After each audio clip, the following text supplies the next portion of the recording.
ونحشر المتقين إلى الرحمن وفدا ونسوق المجرمين إلى جهنم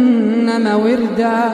لا يملكون الشفاعة إلا من اتخذ عند الرحمن عهدا وقالوا اتخذ الرحمن ولدا لقد جئتم شيئا إدا تكاد السماوات يتفطرن منه وتنشق الأرض وتخر الجبال هدا أن دعوا للرحمن ولدا وما ينبغي للرحمن أن يتخذ ولدا إن كل من في السماوات والأرض إلا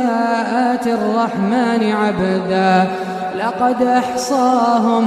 لقد أحصاهم وعدهم عدا وكلهم آتيه يوم القيامة فردا